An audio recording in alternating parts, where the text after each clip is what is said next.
31편 모두의 도박, 감독을 설득하다. 버커스를 되찾는 후 가람의 세상은 비로소 완전해졌다. 그는 마티가 준 성금과 노인이 돌려준 돈을 합쳐 예전보다는 조금 더 나은 작지만 창문이 있는 아파트를 얻었다.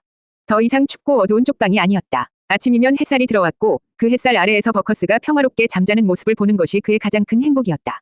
며칠 후 마티에게서 전화가 왔다. 그의 목소리는 다급하고 흥분되어 있었다. 어이, 친구, 휴가는 끝났어. 제작자들이 영화 사전 제작에 들어가자고 난리야. 이제부터 진짜 전쟁 시작이라고. 가람은 버커스의 머리를 쓰다듬어주고 굳은 결심과 함께 제작사 사무실로 향했다. 사무실의 분위기는 그가 처음 왔을 때와는 완전히 달라져 있었다. 윙클러와 차토프는 그를 보자마자 동지처럼 반갑게 맞았다. 드디어 주인공이 나타났군. 자, 앉게. 지금 우리에게 가장 시급한 문제는 이 위대한 이야기를 스크린으로 옮겨줄 감독을 찾는 일이야.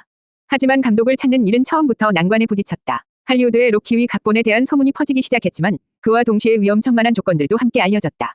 터무니없이 적은 제작비, 주인공이 패배하는 파격적인 결말, 그리고 무엇보다 연기 경험이 전무하고 발음까지 어눌한 무명 작가를 주연으로 써야 한다는 조건.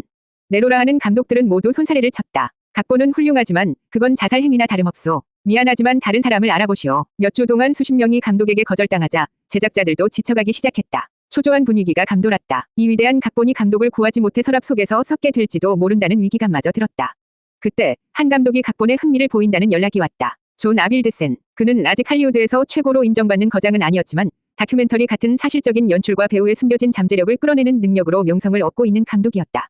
마침내 가람과 제작자, 그리고 아빌드센 감독의 첫 미팅이 이루어졌다. 아빌드센 감독은 날카로운 눈매로 가람을 오랫동안 관찰했다. 그의 시선은 마치 엑스레이처럼 가람의 내면을 꿰뚫어 보는 듯했다. 각본은 잘 읽었소. 솔직히 말해서 최근 몇 년간 읽어본 것 중에 최고였소. 살아있는 이야기야. 감독의 칭찬에 가람의 가슴이 뛰었다. 하지만 감독이 말을 이었다. 나는 이 이야기가 당신의 이야기라는 것을 알고 있소. 하지만 내가 궁금한 것은 당신이 과연 배우인가 하는 점이오. 자신의 이야기를 스크린 위에서 객관적으로 재현해낼 수 있겠소. 이 영화의 성패는 전적으로 당신의 어깨에 달려있소. 솔직히 말해서 지금 당신의 모습을 보니 확신이 들지 않는군. 당신은 지쳐 보이고 슬퍼 보여. 하지만 로키는 슬픈 남자가 아니야. 그는 세상에 맞서는 투사지. 감독의 지적은 정확했다. 그는 가람의 본질을 꿰뚫어 보고 있었다. 제작자들과 마티는 안절부절 못했다. 이 마지막 기회마저 날아가 버릴까 봐 두려웠다. 가람은 잠시 눈을 감았다. 그는 감독의 질문에 연기로 대답해서는 안 된다는 것을 알았다. 그는 자신의 진심을 보여줘야만 했다. 감독님 말씀이 맞습니다. 저는 지쳤고 슬픕니다. 지난 몇 년간 저는 이 도시의 밑바닥에서 패배자로 살아왔으니까요. 하지만 가람이 다시 눈을 떴다. 그의 눈빛은 이전과는 완전히 달라져 있었다. 그의 눈에는 더 이상 슬픔이나 피로가 없었다. 오직 링 위에 오르기 직전의 복서처럼 뜨겁고 결연한 위지만이 이글거리고 있었다. 하지만 저는 아직 쓰러지지 않았습니다. 저는 여전히 제 두 발로 서 있습니다. 로키가 바로 그런 남자입니다. 그는 슬픈 남자가 아니라 슬픔 속에서도 결코 무릎 꿇지 않는 남자입니다. 저는 그것을 연기하는 것이 아니라 증명해 보이면 됩니다. 제가 바로 그 남자라는 것을. 그의 어눌한 발음은 더 이상 약점이 아니었다. 그것은 세상과 싸우며 얻은 상처가 새겨진 전사의 훈장처럼 보였다. 아빌드센 감독은 한참 동안 말이 없었다. 그는 가람의 눈을 깊숙이 들여다보았다. 그리고는 마침내 희미한 미소와 함께 고개를 끄덕였다. 좋아, 당신이 배우인지 아니면 그냥 미친놈인지는 모르겠지만 당신이 로키라는 건 알겠군. 어디 한번 해봅시다. 이 빌어먹을 영화. 모두의 도박은 그렇게 마지막 동지를 얻으며 진짜 항해를 시작할 준비를 마쳤다. 32편 카메라 앞의 진실. 아빌드센 감독이 합류하자 영화 제작은 급물살을 탔다. 그의 명성 덕분에 이전에는 로키를 거들떠보지도 않던 실력 있는 배우들과 스태프들이 오디션에 몰려들기 시작했다. 에이드리언, 폴리, 아폴로 크리드. 가람의 머릿속에만 존재했던 인물들이 그의 눈앞에서 살아있는 배우들의 얼굴을 갖게 되었다.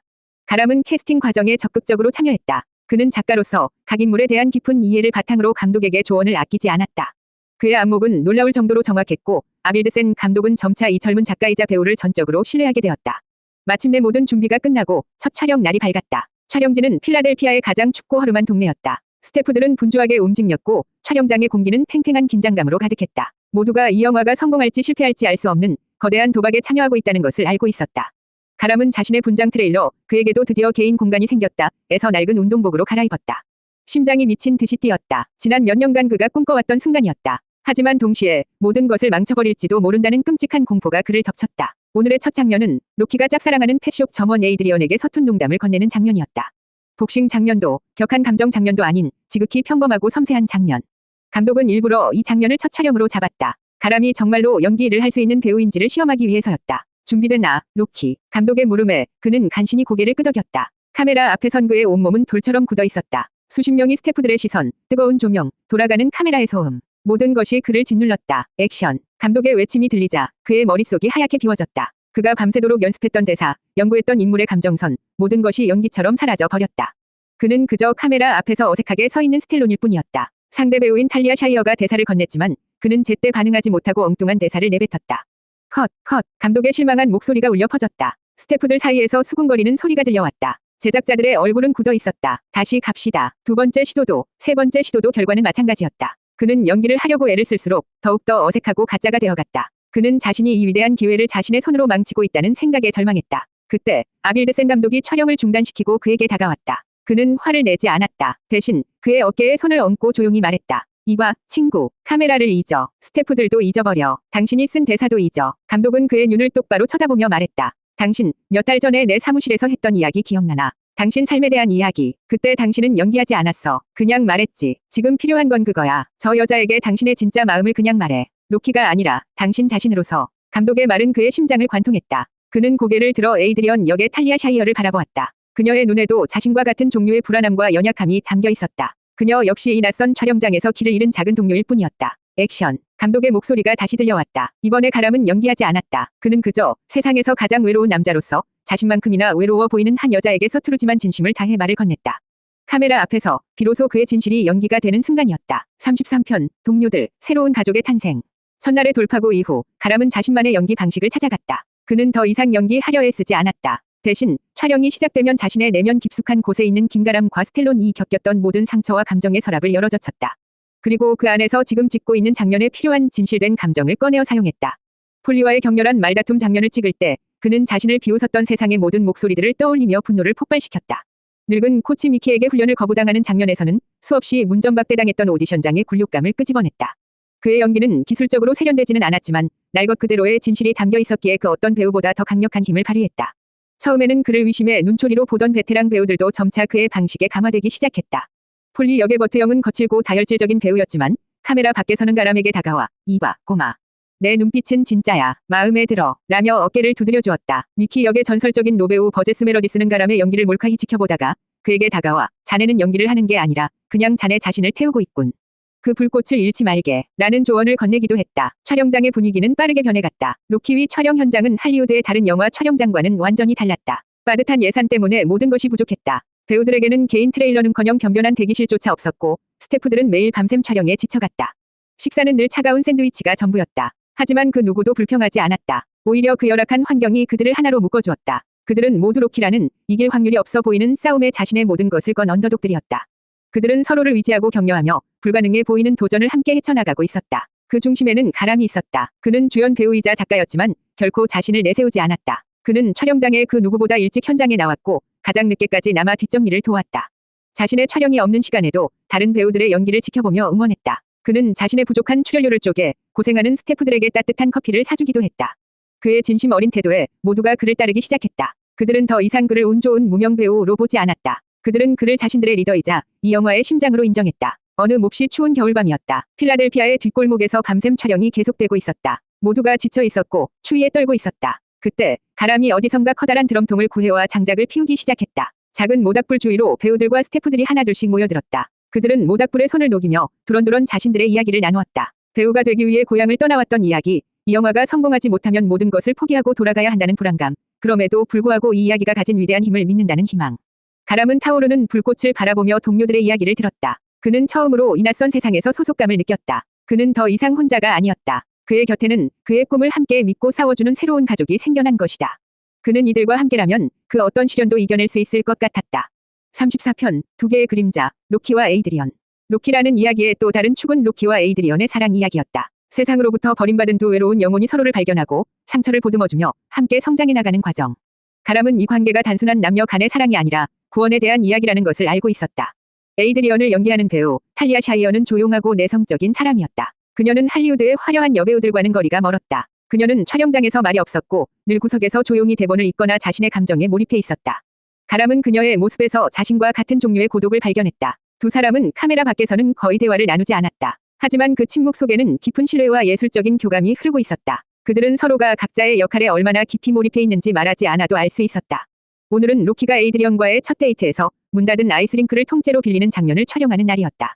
영화의 전체적인 분위기를 좌우할 만큼 중요한 장면이었다. 감독은 촬영장의 긴장감을 최소화하기 위해 최소한의 스태프만을 남기고 모두를 내보냈다. 텅 빈 아이스링크에는 차가운 공기만이 감돌았다. 조명이 두 사람을 비추자 세상에 오직 그들 둘만이 남겨진 것 같은 기분이 들었다. 액션. 카메라가 돌기 시작했다. 로키는 스케이트를 타지 못하는 에이드리언의 옆에서 투박한 구두를 신은 채 얼음판 위를 함께 걸었다. 가람은 준비된 대사를 하는 대신 감독이 조언했던 대로 자신의 진심을 이야기하기 시작했다. 나는 별 볼 일 없는 사람입니다. 가진 것도 없고 말도 잘 못하고. 그것은 로키의 고백이자 김가람의 독백이었다. 그의 꾸밈없는 말에 탈리아의 눈빛이 미세하게 흔들렸다. 그녀는 에이드리언이 되어 세상에서 가장 외로운 남자의 목소리에 귀를 기울였다. 하지만 당신을 보고 있으면 왠지 나도 괜찮은 사람이 될 수 있을 것 같다는 생각이 듭니다. 가람은 연기하고 있지 않았다. 그는 지금 이 순간 탈리아 샤이어라는 배우가 아닌 에이드리언이라는 상처받은 영혼에게 진심으로 손을 내밀고 있었다. 탈리아는 대본에 없는 대답을 했다. 아무도 저에게 그런 말을 해준 적이 없었어요. 그녀의 목소리는 작게 떨리고 있었다. 그녀 역시 자신의 모든 것을 던져 에이드리언이 되어 있었다. 두 사람 사이에는 더 이상 대본이 존재하지 않았다. 오직 두 개의 외로운 그림자가 서로의 상처를 알아보고 조심스럽게 서로에게 다가서는 진실의 순간만이 존재했다. 가람은 에이드리언의 차가운 손을 조심스럽게 잡았다. 그리고는 그녀를 자신의 품으로 서툴게 끌어당겼다. 그들의 첫 입맞춤. 그것은 뜨겁고 열정적인 키스가 아니었다. 차갑고 서툴고 망설임으로 가득했지만 세상 그 어떤 키스보다 더 진실되고 아름다웠다. 지켜보던 스태프들은 숨을 죽였다. 감독은 컷을 외치는 것을 잊은 채 두 배우가 만들어내는 기적 같은 순간을 넋을 잃고 바라보고 있었다. 마침내 감독의 목소리가 울려 퍼졌다. 컷. 그의 목소리는 감동으로 잠겨 있었다. 주문에서 풀려난 가람과 탈리아는 어색하게 서로를 마주보며 희미하게 미소 지었다. 그들은 방금 할리우드 영화 역사상 가장 아름다운 사랑 장면 중 하나를 완성해낸 것이다. 가람은 깨달았다. 자신이 이 이야기를 쓴 진짜 이유를. 그것은 단지 자신의 존재를 증명하기 위해서가 아니었다. 그는 이 지독한 외로움 속에서 자신을 구원해줄 단 한 사람을, 자신의 에이드리언을 찾고 싶었던 것이다. 35편 필라델피아의 새벽 공기. 영화의 감정적인 뼈대가 완성되자 아빌드센 감독은 가람에게 새로운 과제를 부여했다. 그것은 바로 육체의 변화였다. 좋아, 친구. 이제 당신의 내면은 완벽한 로키가 되었어. 하지만 외면은 아직 아니야. 관객들은 당신이 챔피언과 15라운드를 버틸 수 있는 남자라는 것을 믿어야만 해. 이제부터 당신은 배우가 아니라 진짜 권투 선수처럼 살아야 할 거요. 그날부터 가람의 지옥 훈련이 시작되었다. 그는 배우가 아닌 실제 권투 선수들의 훈련 일정을 소화해야 했다. 그의 하루는 필라델피아의 새벽 공기가 채 가시지 않은 새벽 4시에 시작되었다. 알람 소리에 눈을 뜨면 온몸이 비명을 질렀다. 근육통과 피로가 그의 몸을 침대에서 떼어놓지 않으려 했다. 하지만 그는 위지력으로 몸을 일으켜 낡은 운동복을 꿰어 입었다. 그의 곁에는 언제나 버커스가 함께했다. 그는 어두운 도시의 거리를 달리기 시작했다. 차가운 새벽 공기가 칼날처럼 폐부를 파고들었다. 숨은 턱까지 차올랐고 다리는 천근만근 무거웠다. 수없이 멈춰서 포기하고 싶다는 유혹에 시달렸다. 하지만 그때마다 그는 자신을 채찍질했다. 이것은 영화 촬영이 아니었다. 이것은 그가 자기 자신에게 부여한 또 다른 시험이었다. 그의 훈련 과정 전체가 카메라에 담겼다. 감독은 꾸며진 장면이 아닌 진짜 훈련의 과정을 날 것 그대로 담아내고 싶어 했다. 카메라는 멀리서, 때로는 몰래 숨어서 이 무명의 배우가 복서로 변해가는 모든 과정을 기록했다. 그가 필라델피아의 명물인 이탈리안 시장을 달리는 장면을 촬영할 때였다. 수많은 상인들과 시민들이 촬영을 구경하고 있었다. 그가 지친 모습으로 시장 한복판을 가로지를 때 한과일 가게 주인이 그를 향해 오렌지 하나를 던져주며 외쳤다. 힘내, 로키. 그것은 각본에 없는 완벽한 돌발 상황이었다. 가람은 자신도 모르게 날아오는 오렌지를 받아들고 그를 향해 고개를 꾸벅 숙여 보였다. 그 순간 지켜보던 모든 사람들이 그에게 박수를 치며 환호를 보냈다. 그들은 더 이상 배우 스텔론을 보고 있는 것이 아니었다. 그들은 자신들의 도시를 대표하는 영웅, 로키 발보아를 응원하고 있었다. 가람은 깨달았다. 자신이 더 이상 혼자 달리고 있는 것이 아니라는 것을. 이 도시의 모든 사람들이 그와 함께 달리고 있었다. 훈련이 계속될수록 그의 몸은 놀랍게 변해갔다. 군살은 모두 사라지고 그의 몸은 단단한 근육으로 뒤덮이기 시작했다. 그의 걸음걸이는 더 이상 어색하지 않았고 그의 눈빛은 이전보다 훨씬 더 깊고 강인해졌다. 마침내 그의 훈련 마지막 코스인 필라델피아 미술관 계단 장면을 촬영하는 날이 왔다. 그에게 있어 이 계단은 단순한 촬영 장소가 아니었다. 그것은 그가 넘어야 할 마지막 관문이자 성공을 상징하는 거대한 산이었다. 그는 훈련 첫날 이 계단의 절반도 오르지 못하고 주저앉았던 것을 기억했다. 하지만 오늘은 달랐다. 액션. 감독의 외침과 함께 그는 달리기 시작했다. 그의 발걸음은 가볍고 경쾌했다. 그는 지치지 않았다. 그의 심장은 힘들게 뛰는 것이 아니라 희망으로 노래하고 있었다. 그는 마침내 수십 개의 계단을 단숨에 뛰어올라 정상에 섰다. 정상에서 내려다본 필라델피아의 전경. 그는 떠오르는 아침 해를 바라보며 두 팔을 번쩍 치켜들었다. 그것은 영화 역사상 가장 위대한 명장면 중 하나가 될 한 남자의 위대한 승리의 포효였다. 촬영장의 모든 스태프들이 숨을 죽인 채 그 광경을 바라보고 있었다. 36편 정육점의 샌드백.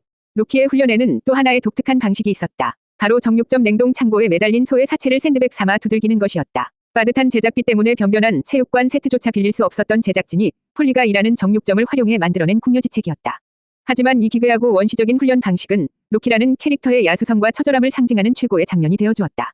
촬영날, 가람은 우통을 벗은 채 냉동 창고 안으로 들어섰다. 영하의 차가운 공기가 그의 피부를 날카롭게 찔렀다. 그의 눈앞에는 거대한 갈고리에 매달린 육중한 소의 사체들이 섬뜩한 숲을 이루고 있었다. 공기 중에는 비릿한 피 냄새가 가득했다. 준비됐나? 감독의 목소리가 스피커를 통해 들려왔다. 가람은 주먹을 감싼 붕대를 고쳐 매며 고개를 끄덕였다. 액션. 그는 거대한 고깃덩어리 앞에 섰다. 그는 잠시 망설였다. 살아있는 생명체였던 것을 향해 주먹을 날린다는 것에 대한 원초적인 거부감이 들었다. 그의 첫 번째 펀치는 약하고 어설펐다. 꽁꽁 언 고깃덩어리는 바위처럼 단단했다. 그의 주먹에는 뼈가 부서지는 듯한 고통이 밀려왔다. 컷, 스텔론, 그게 아니야. 더 강하게, 분노를 담아서. 감독의 불만 섞인 목소리가 들려왔다. 가람은 고통스러운 주먹을 부여잡고 숨을 골랐다. 그는 눈을 감았다. 그리고 자신의 과거를 떠올렸다. 자신을 비웃던 오디션 심사위원들의 얼굴, 자신을 무시했던 주연 배우의 거만한 표정, 자신을 쫓아냈던 경비원의 손길. 그 모든 굴욕과 분노를 끌어모았다. 그의 눈앞에 매달린 고깃덩어리는 더 이상 소의 사체가 아니었다. 그것은 자신을 짓밟았던 세상의 거대한 폭력이었다. 그는 다시 주먹을 날렸다. 이번에는 달랐다. 그의 주먹에는 그의 모든 분노와 슬픔이 실려 있었다. 퍽, 퍽, 둔탁한 소리가 냉동 창고 안을 울렸다. 그는 고통을 잊은 채 미친 듯이 주먹을 휘둘렀다. 그의 주먹이 터져 피가 흘렀지만 그는 멈추지 않았다. 그것은 훈련이 아니었다. 그의 상처받은 영혼을 치유하는 신성한 의식이었다. 촬영장의 모든 스태프들이 모니터를 통해 그 광경을 지켜보고 있었다. 그들은 말을 잃었다. 카메라에 담기고 있는 것은 연기가 아니었다. 한 남자가 자신의 내면의 악마와 싸우는 처절한 투쟁이었다. 촬영이 길어지면서 그의 체력은 급격히 떨어졌다. 그의 몸은 지쳐 쓰러지기 직전이었다. 그때 촬영장 한 구석에서 그를 지켜보던 동료들이 움직이기 시작했다. 컷 소리가 나자마자 폴리 역의 버트 영은 그에게 다가와 어깨를 주무르며 이봐 꼬마. 진짜 챔피언이 될 셈인가? 라며 농담을 건넸다. 미키 역의 버제스 메러디스는 그에게 다가와 주먹의 각도가 틀렸어. 허리를 더 써야지 이 멍청아. 라며 애정 어린 호통을 쳤다. 그리고 에이드리언 역의 탈리아 샤이어는 말없이 그에게 따뜻한 김이 나는 커피 잔을 건넸다. 그들의 서투른 격려 속에서 가람은 다시 일어설 힘을 얻었다. 그는 혼자가 아니었다. 그의 곁에는 그를 믿고 지지해주는 든든한 가족이 있었다. 그날의 촬영이 모두 끝났을 때 가람의 두 주먹은 피투성이가 되어 엉망이었지만 그의 마음은 그 어느 때보다 단단해져 있었다. 그는 자신의 고통을 파괴적인 분노가 아닌 창조적인 에너지로 바꾸는 법을 배운 것이다. 그는 이제 그 어떤 상대와도 맞서 싸울 준비가 되어 있었다. 그는 더 이상 글을 쓰는 작가도 연기를 하는 배우도 아니었다. 그는 진짜 파이터였다.